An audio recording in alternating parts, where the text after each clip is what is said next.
राधे राधे। श्री कृष्ण चरितमृतम भाग 22 और 23 दोनों हम साथ में करेंगे आज। तो पहला शीर्षक है कन्हैया को पकड़ना आता है, छोड़ना नहीं आता है। वो पकड़ तो लेगा, फिर बाद में छोड़ेगा नहीं। आप समझ में आ रहा है? हाँ। और दूसरा शीर्षक है आज तथास्तु, कन्हैया को यही बोलना आता है, तथास्तु, बस। ठीक है, तो चलिए पहले चलते हैं। कन्हैया को पकड़ना आता है, छोड़ना नहीं।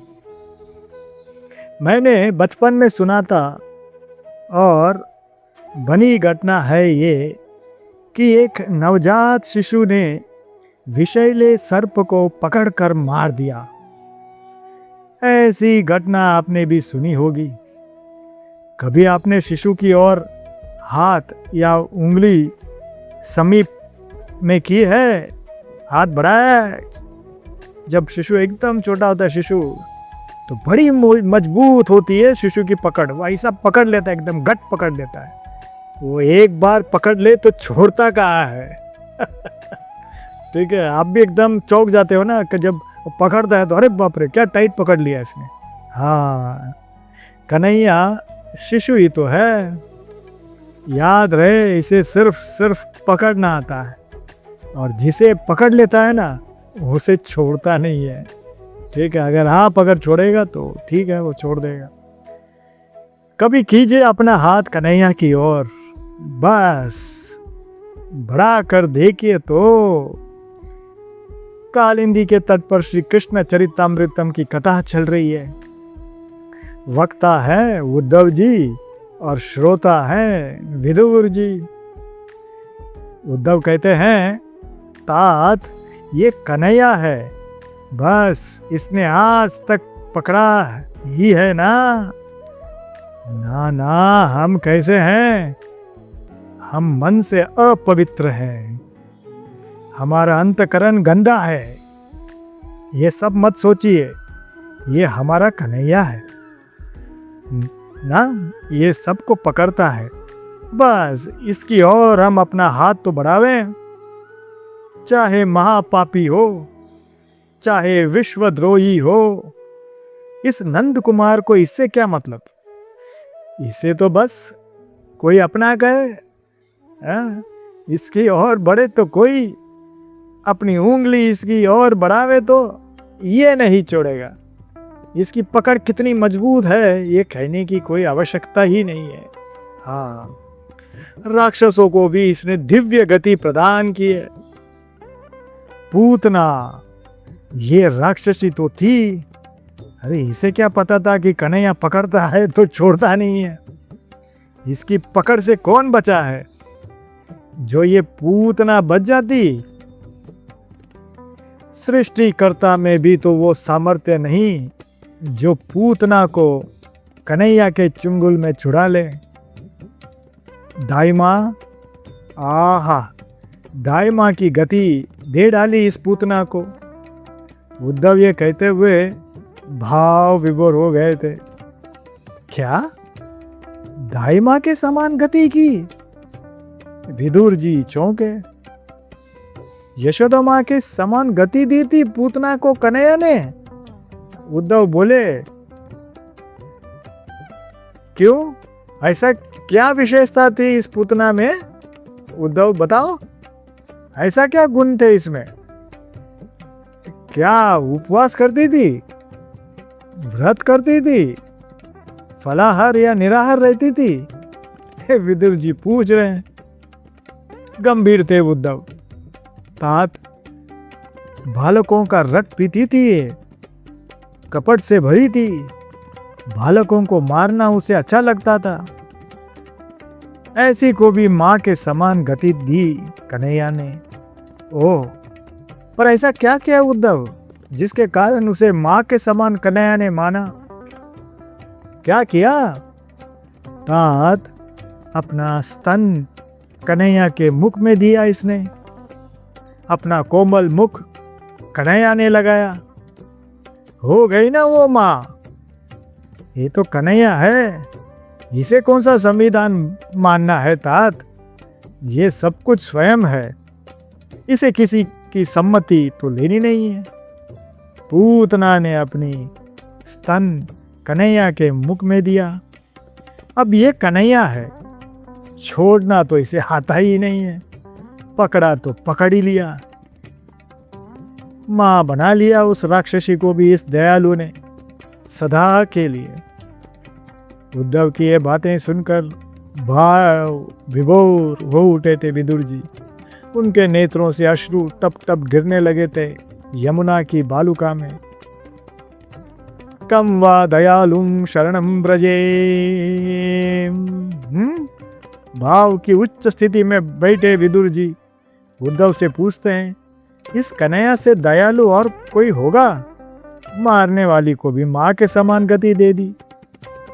उद्धव सुनाओ इस प्रसंग को, उद्धव सुनाओ ये कथा। विदुर जी ने आग्रह किया उद्धव से, और उद्धव इस कथा को विस्तार से सुनाने लगे थे। ठीक है, चलो आगे बढ़ते हैं हम। हाँ, कन्हैया को यही कहना आता है, तथास्तु। हाँ, आप कुछ भी कहिए, वो मात्र यही कहेगा, तथास्तु। आप कहिए मैं सुखी हूं, वो तुरंत कह देगा, तथास्तु। आप कहिए मैं प्रसन्न हूं, तो वो कह देगा, तथास्तु। क्या कहा? कैसे सुनेगा वो? अरे वो तुम्हारे हृदय में ही तो बैठा है। तुम जो कहते हो उस बात पर ये बृज किशोर बस इतना ही कहता है, तथास्तु। बालक है, ये अनादि काल का बालक है, ये बड़ा हुआ ही नहीं। इसकी मैया यशोदा ने इसे बड़ा होने ही नहीं दिया। इसे एक ही बात दोहराना आता है, तुम जो कहो वही ठीक है और वही होगा। पर एक खतरा है इस नन्हे गोपाल के साथ। क्या है वो? गलती से भी आप ये मत कह देना कि मैं दुखी हूं, मेरे जीवन में बहुत कष्ट है। सावधान, ये बालक है, इसने अगर कह दिया तथास्तु हो जाओ दुखी, तो संभाल के बात करना, ठीक है? इससे बस उसको सिर्फ प्यार चाहिए। तुम्हारा लफड़े वाला वो सब कुछ लफड़ा नहीं चाहिए उसको, मैं दुखी है, वो है, ये है, ठीक है? नहीं तो बहुत भारी पड़ जाएगा ये। इसलिए कभी मत कहना मेरे को ये प्रॉब्लम वो प्रॉब्लम है, मैं परेशान हूँ, तथास्तु बोल देगा, बस खत्म फिर आपका जिंदगी। रहिए पूरा जिंदगी दुखी। तात विदुर जी, वामन बनकर गया था ये कन्हैया राजा बलि के पास। छोटा सा वामन अंगुल का। राजा बलि बहुत प्रसन्न हुए थे, साष्टांग लेट कर वामन को प्रणाम किया था। तब राजा बलि की बेटी रत्नमाला वो मुग्ध हो गई थी वामन को देखकर। वात्सल्य भाव उमड़ पड़ा था उसके मन में। वो अपलक देखती रही थी, हा, कितना सुंदर बालक है ये, कितना अच्छा होता इसे मैं अपनी गोद में लेती। तात विदुर ऐसा सोच रही थी वो। अभी कन्हैया तो हृदय में है ना, कन्हैया को तो बस यही कहना आता है, तथास्तु। कह दिया उस बलि की बेटी को भी।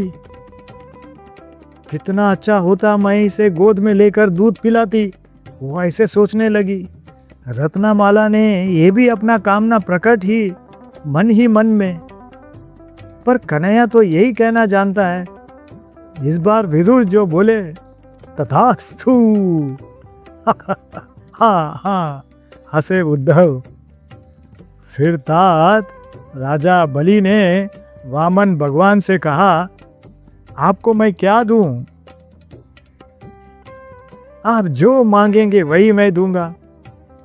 वामन भगवान ने पहले तो मना ही किया, पर राजा बलि की बेटी मुग्ध हो, स्नेहासिक्त हो, वामन को देखती ही रही।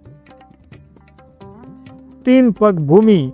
अंत में वामन भगवान ने राजा बलि के विशेष आग्रह करने पर मांगा 3 पग भूमि। बस 3 पग भूमि। हंसा राजा बलि। ज्यादा क्या करूंगा मैं लेकर, मेरा तो कोई नहीं है, अकेला हूं मैं। रत्नमाला बस वामन को ही देखा जा रही है।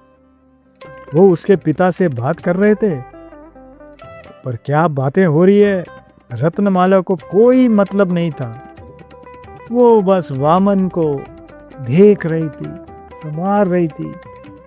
उसका वक्ष गीला भी हो गया था, अत्यधिक स्नेह के कारण। हाँ, राजा बलि ने अंत में कहा, ठीक है, ले लो 3 पग भूमि। पर ये क्या, विराट बन गए थे अब तो वामन। उनके केश आकाश को छू रहे थे।